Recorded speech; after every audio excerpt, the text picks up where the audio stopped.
from my outside point of view, I was thinking, this is an individual that's going to coach and train. Not just EXP agents. Okay. Yeah. However, he's an advocate for agents. How does that work? Because if EXP is the right place for them, great. But it's not the only place, and it is not the right place for everyone. So is it possible for them to get a residual from potentially working with people within or recruit in a sense, or enrolling people in the EXP ethos? Possible, I guess, but to my level of understanding, not what I focused on. So like, if someone wants to join EXP, I have them speak to my coach, Mike Bjorkman in California. It's interesting. Okay, so at the same time, you said something. We've done 91 interviews this year, right? And the whole premise behind that was myself deciding to become a better listener. Spent my whole life talking, but most people didn't want to hear what I had to say. And it's interesting because many people of all different walks of life, all different,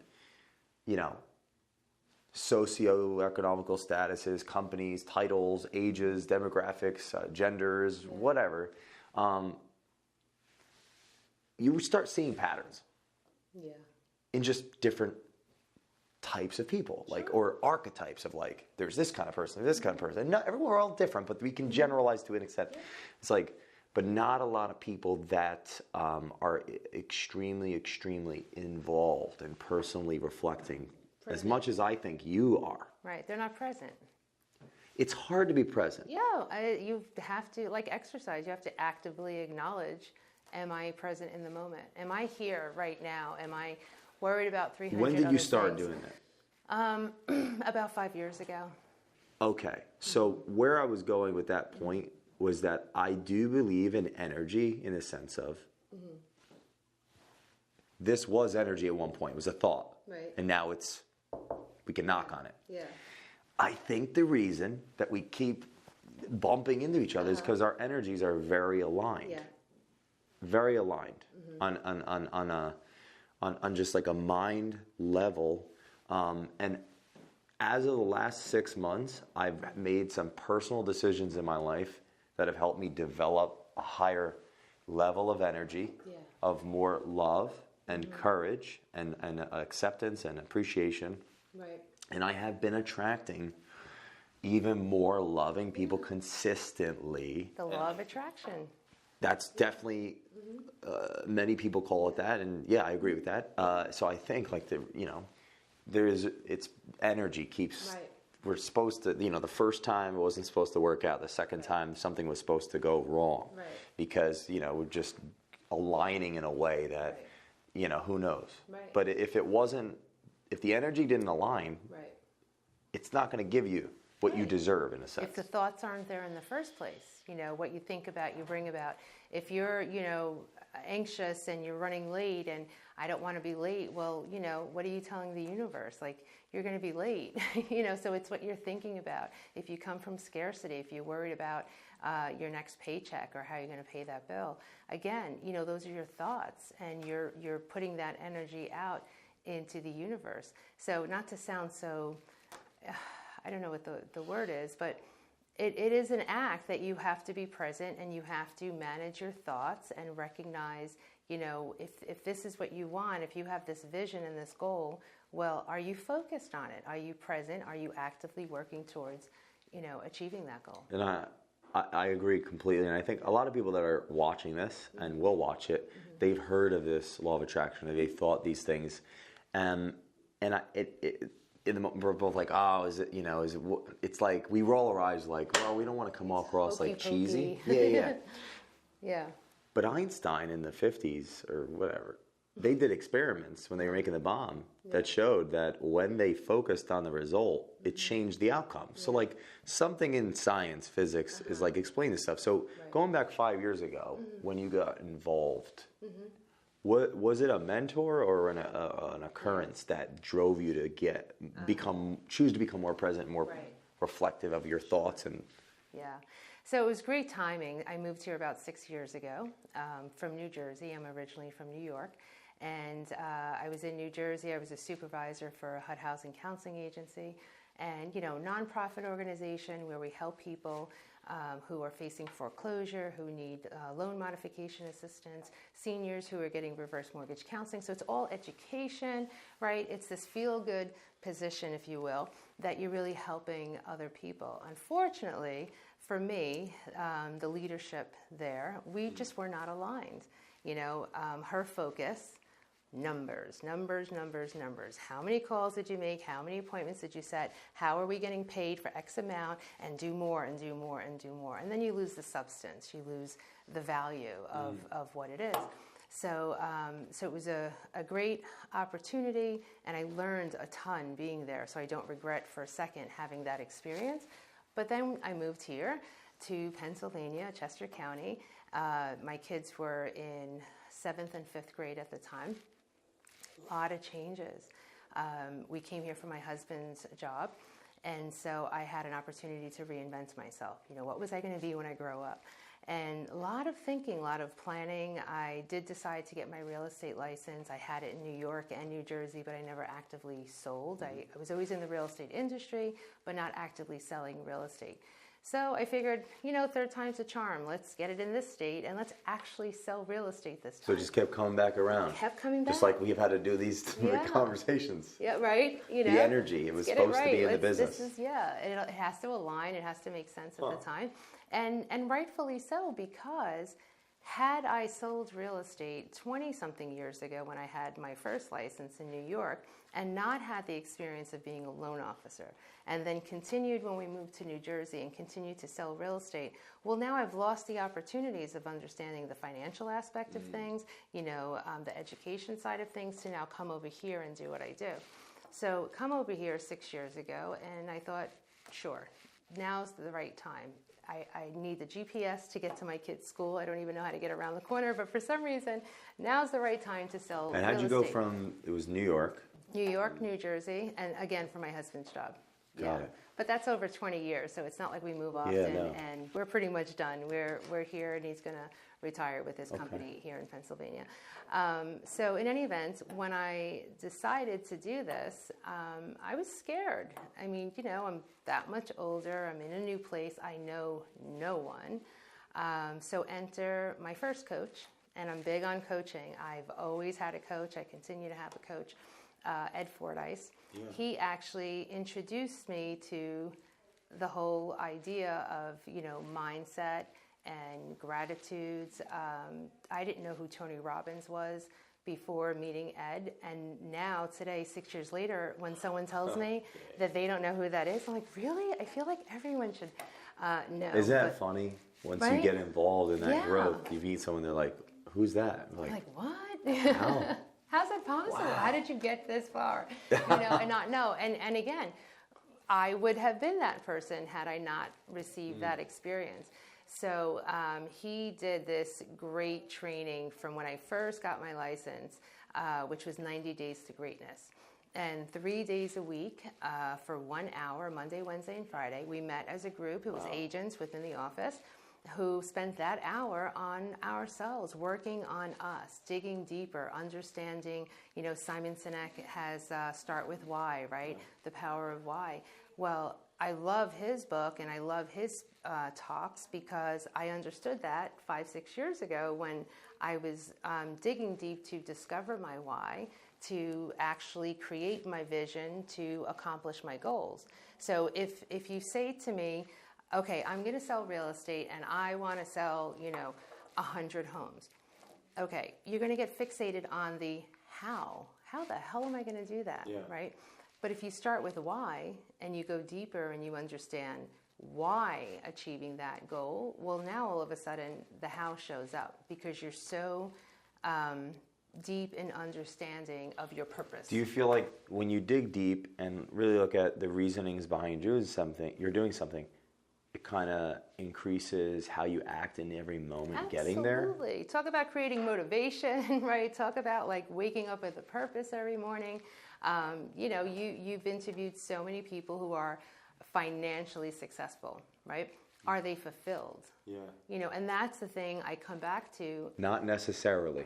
Right. constant. That is a constant. Was that a thought in your mind prior to, or right about that time you got into real estate, or was that right after you started working really on yourself with coaching? With coaching. That was after. That was a thank goodness immediately after starting real estate that I found that, because... Yeah, how long in the business were you involved before you invested? Months. Just months. Only months? Yeah. So what was that first month like prior to having that mentorship or that deeper look at yourself? Right. So some fear of, am I going to be able to do this, right? Fortunately, there was not a financial fear, because when we moved here, we were now on one income, so we purchased a home on my husband's salary. Like, we were okay financially. If this works out, great. We'll have more things, but the bills are going to get paid. So there wasn't that financial fear, but there was that, that fear of failure. Do I do this and it flops? Well, all right, if it flops, nobody knows me here, so it's okay. I'll just go back in my hole, and, it doesn't matter. Well, and you'd been raising a family? Yep, 2 boys. What was okay, so you have a family. You're that's a whole full-time job that I won't actually give birth to them, so I'll never be able to empathize there. Right. What was that like, putting on a new hat?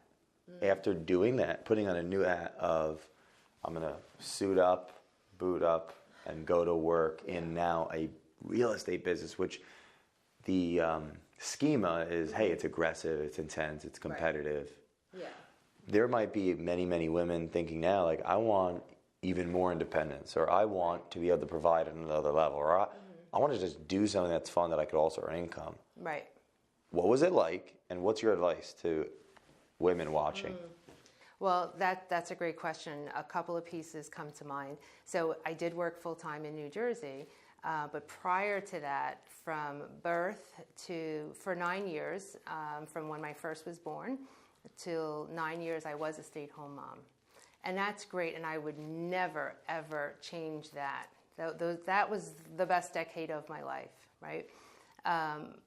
However, if I could change one thing, I would have stayed more current in the industry. I did work from home a little bit and was still continuing to do refinances. At the time, they were great, but not really actively doing something.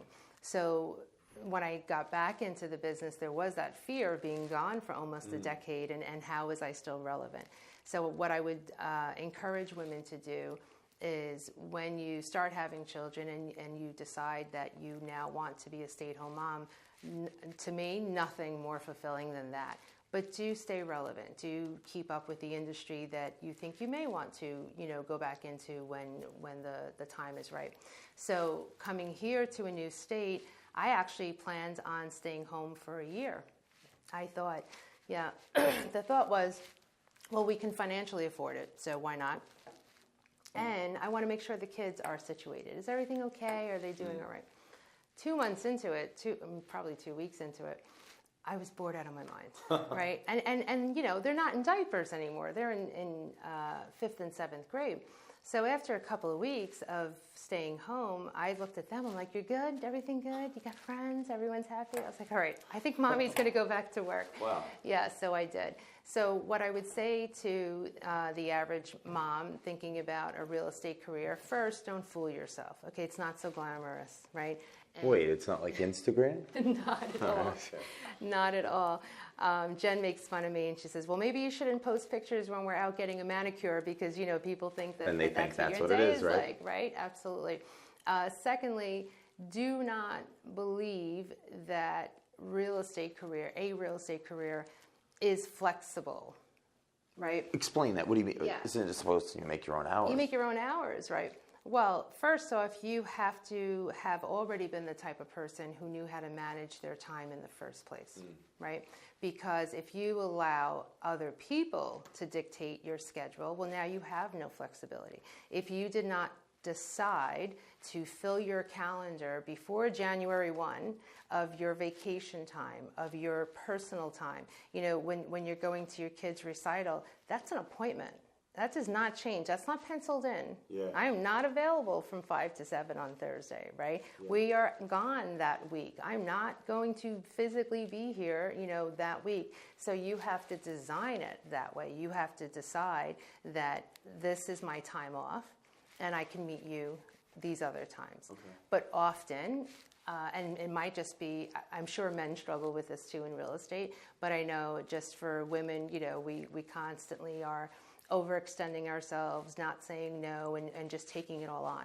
So it can be flexible, but the career of any entrepreneur and of real estate sales is actually not flexible if you don't demand that.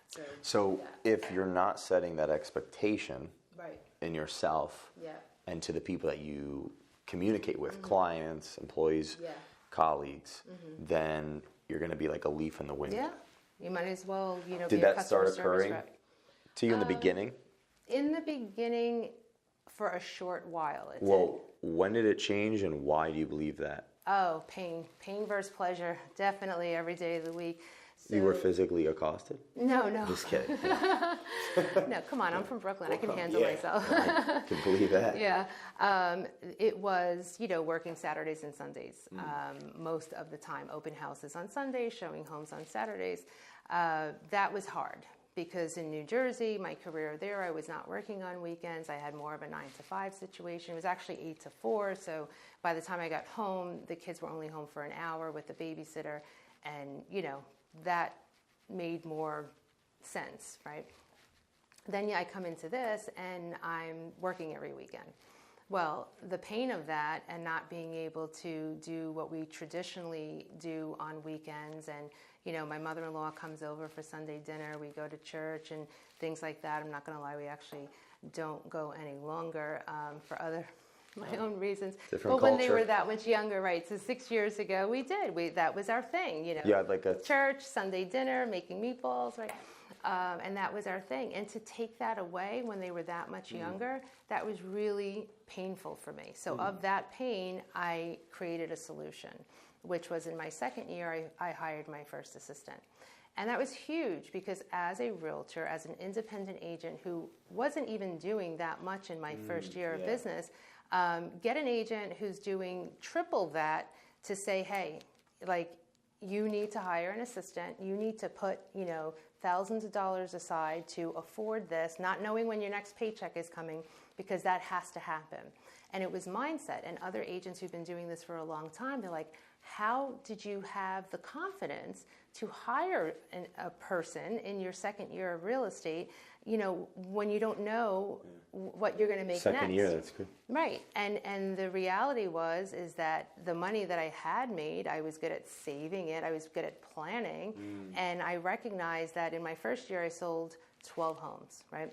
And from that, hiring an assistant, my second year, I sold 36 homes. Wow. Right? Okay, well, so some stats, I'll brag for you a little bit. 87% to 92% of realtors are not within the business within the first 18 months. The average realtor is doing 5 to 8 deals a year in Philadelphia. So you did 12 the first year with a family. Yep. And then you invested in an admin. Yes. And by year 2, you did 36. Right.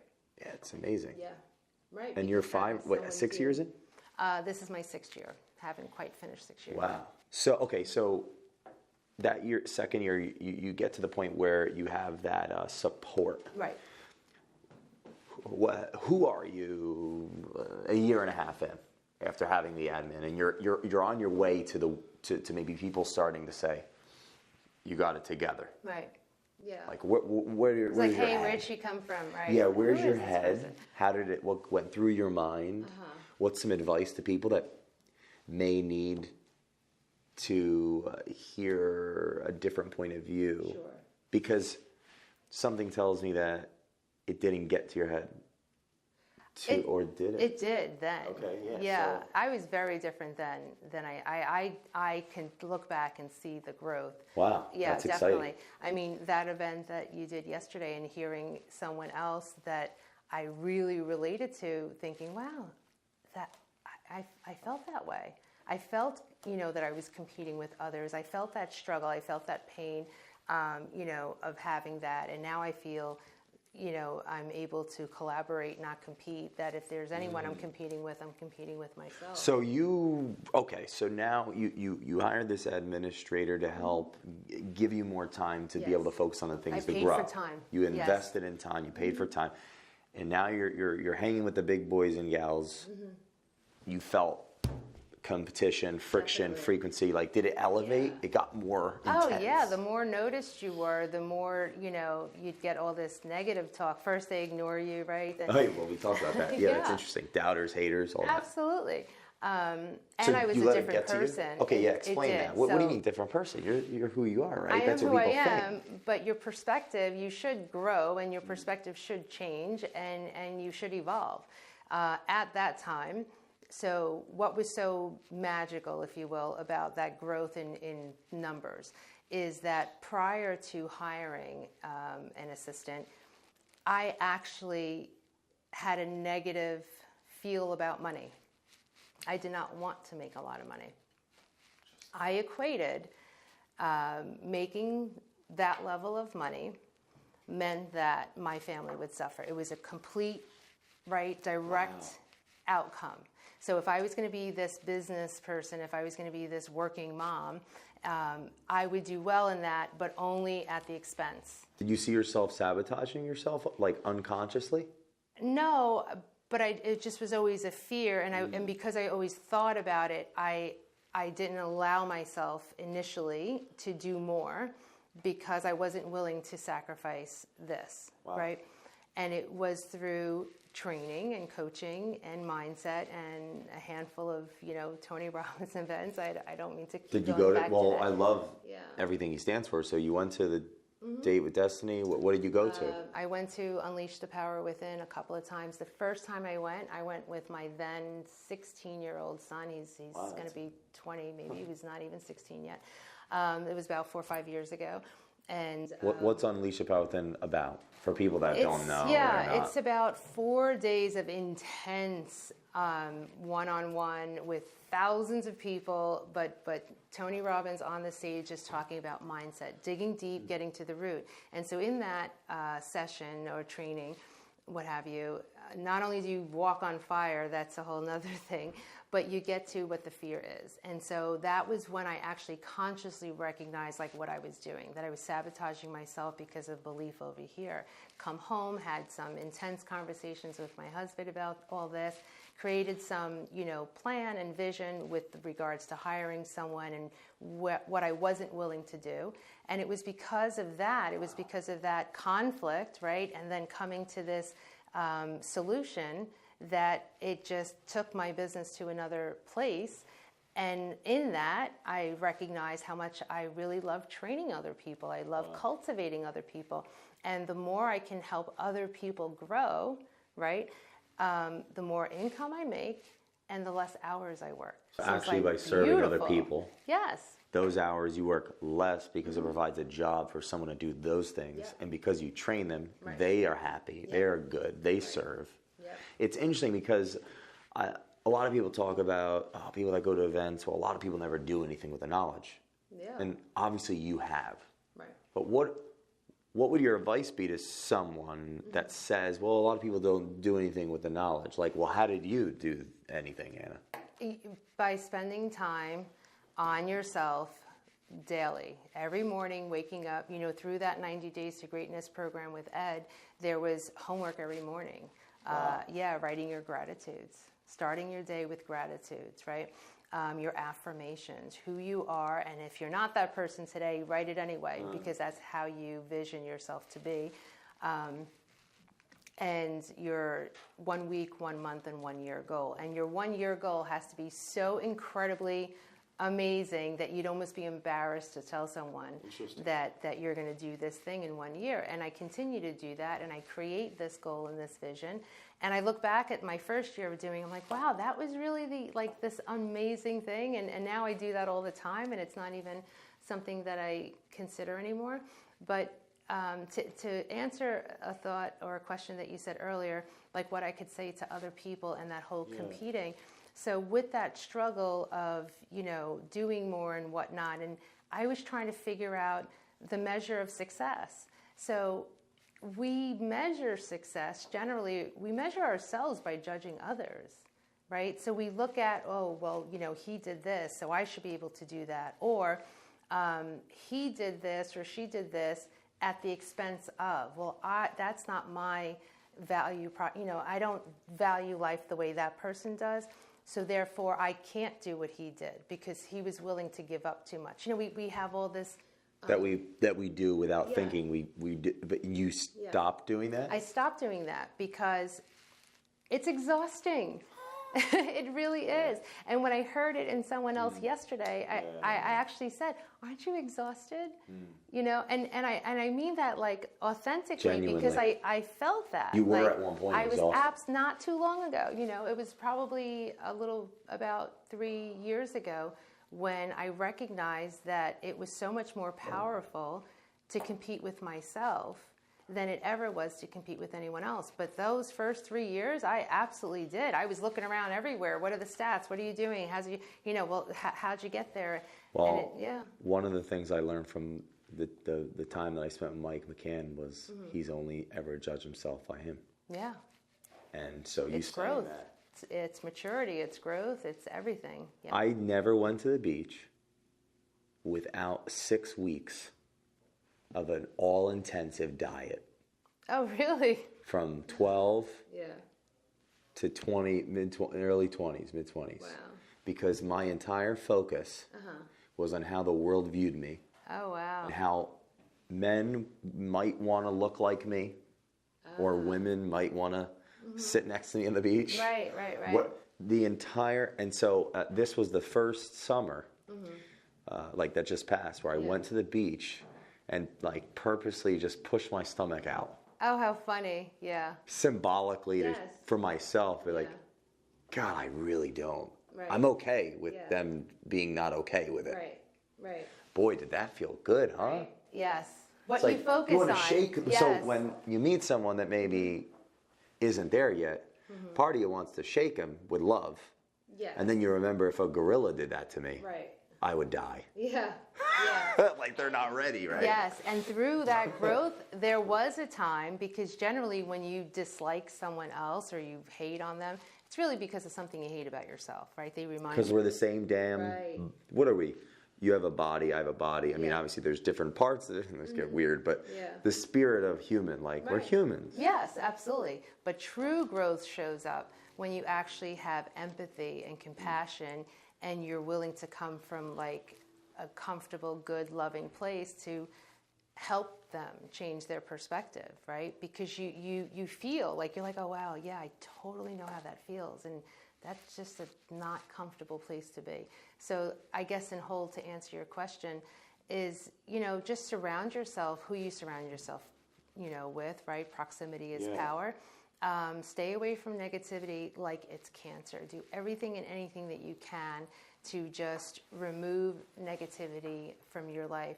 Don't be the drama, right? Don't just, it's noise. It's just white noise and it's over there, and focus on what you're doing. Did that click for you at that 4-day immersion? Or was it after, like, how big of a gap was it from 4-day immersion to when you invested in a mentor? Was it right away or was it time? I invested in a mentor first, went to the 4-day. That 4-day, my main takeaway was the attachment of fear to income means, lower family values and whatnot.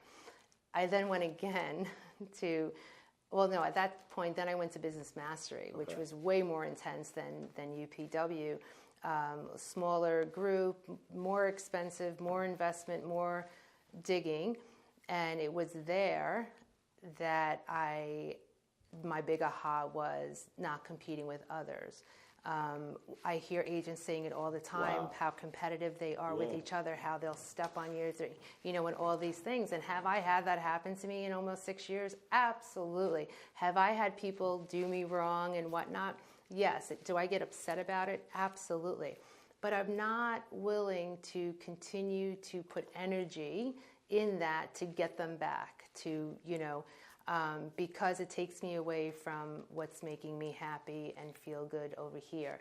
And that came from Business Mastery. One of the things that they said with competition, if you're Walmart and Target or Kmart, they're competing with each other, right? If it's cheaper over here and you go over there, it's all the same and it's price driven. But Nordstrom doesn't really care what they're doing, right?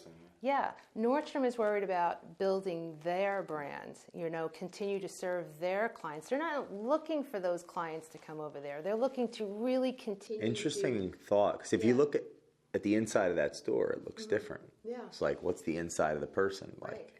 Yeah. I like that. Yeah. So that's what I focused on. So in the last 3+ years, it was more about building my Nordstrom. So when, let's say, an agent is interested in learning from you. Yeah, they can just reach out? Like, Absolutely. How does that work? I mean, you have this team. You guys are doing tens of millions of dollars, over 30, 40, I mean, ridiculous amount of homes that are being bought and sold, meaning families. Right. Being better than before they met you, because that's the point, right? Like, it takes solving some kind of problem to then get some kind of reward for your time, right? Yeah. So there's a wealth of knowledge that people can learn. How do they reach you? Yeah. How do they reach you? Number one. Number two. What attracts you in someone that's interested in real estate? If they want to just learn from you, if they want to join your team, whatever it is, but in general, how do they reach you? And then what are you drawn by? Yeah. Because you invest your time in people. Right. Absolutely. So, I mean, social media, email, cell phone, my information's all over that stuff, so they can just send me a message. And then I become kind of like a directory. What are your needs? What is your question? What are you looking for? And sometimes it's delegating out. I think this person would be a good match for you to talk to based on what your needs are.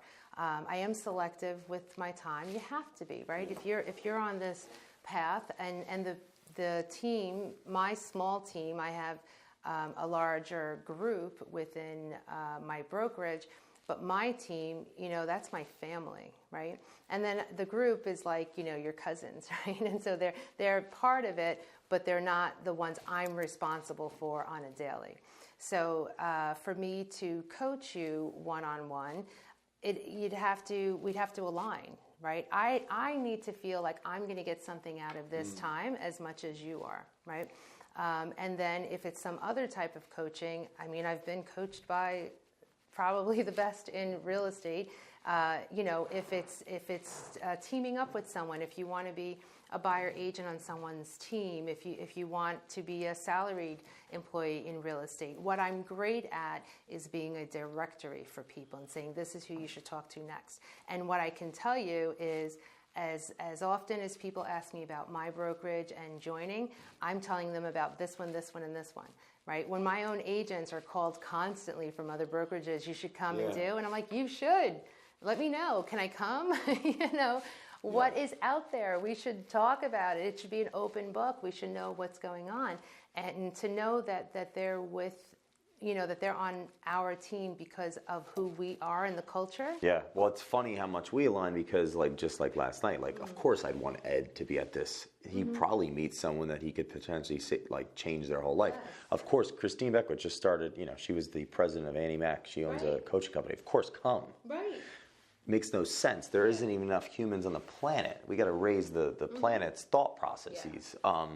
So it brings me to, I'm really curious, EXP, you made a decision to join this company after being with the Keller Williams, with the Berkshires, with different companies, and you have this cultural mindset, this ethos, this idea that there is really no competition. We're all in this together. That's what it seems like. You're the directory.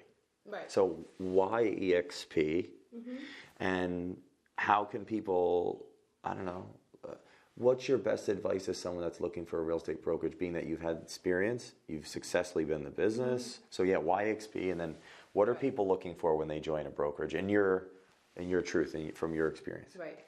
So my experience has told me that the brokerage you join is not the reason why you are or are not successful. Now, that could just be that I just was not in environments that fed that, right? What I knew for sure was that I can do this for myself in any model, whatever it may be. And I've been in this model, and this one, and this one. For me, at this point in my career, I was attracted to EXP because of the people.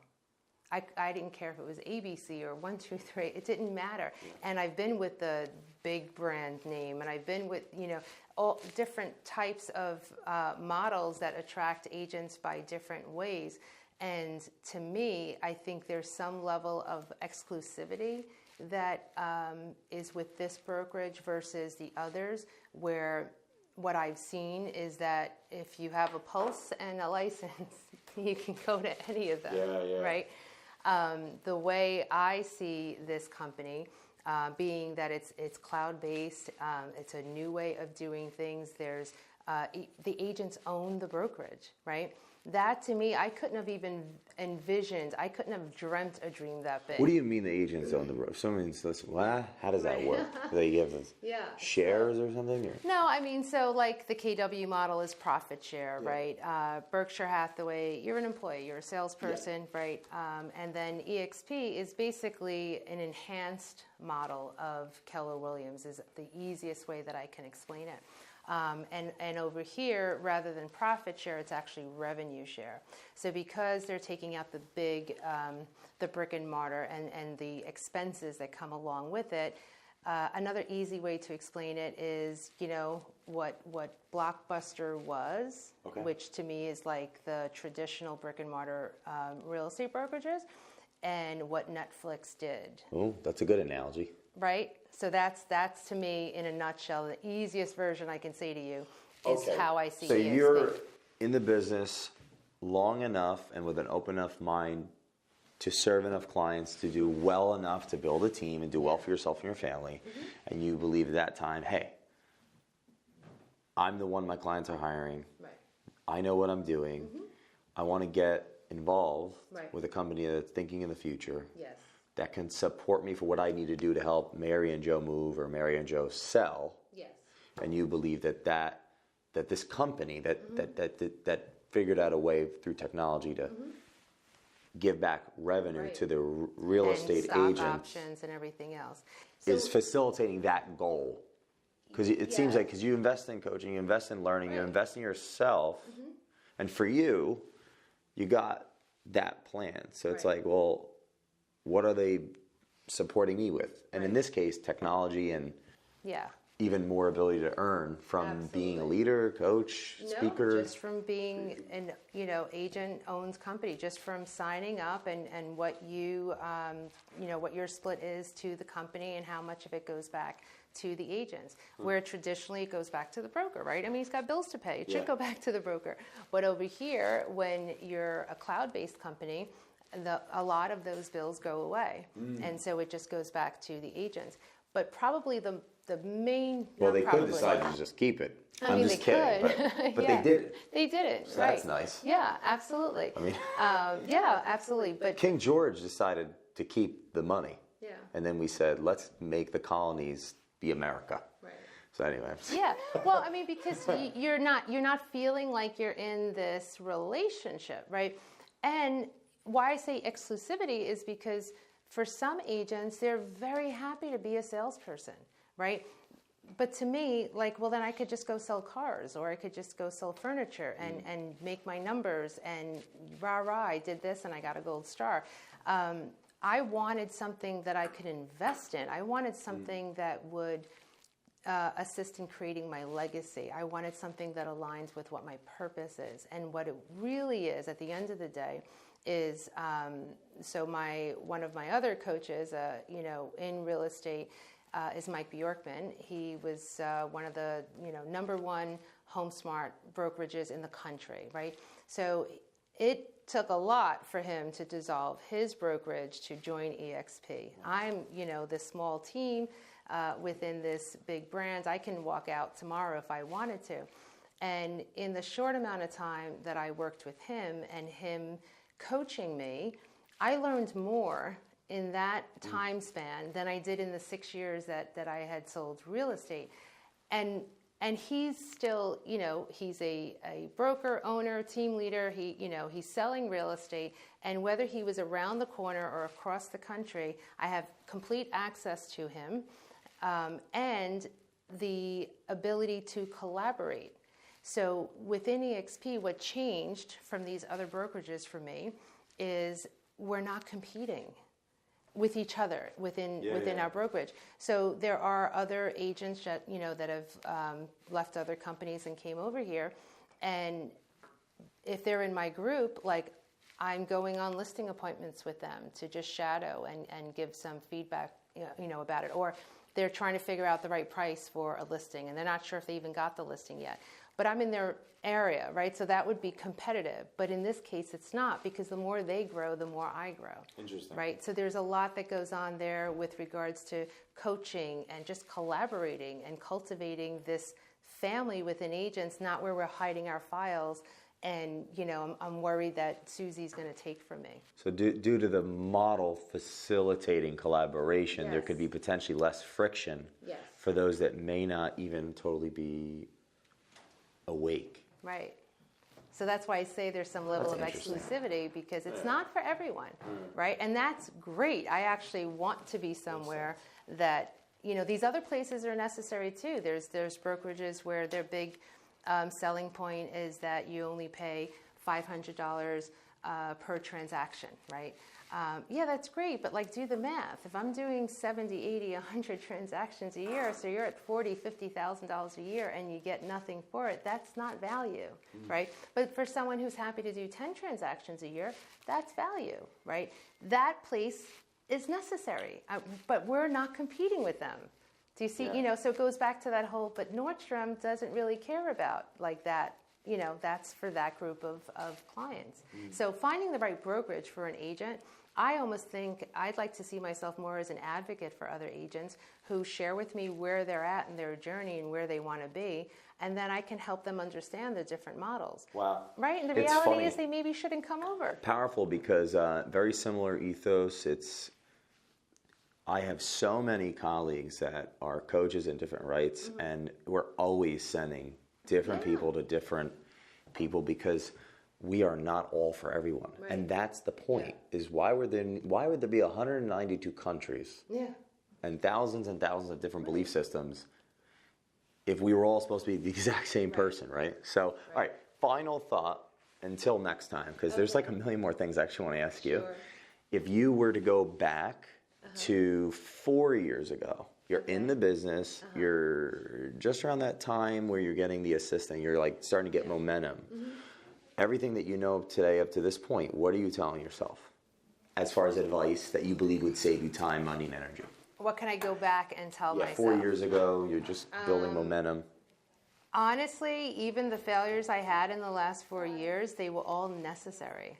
So I wouldn't want to go back and warn me of any experience that I had, because every experience got me to this point.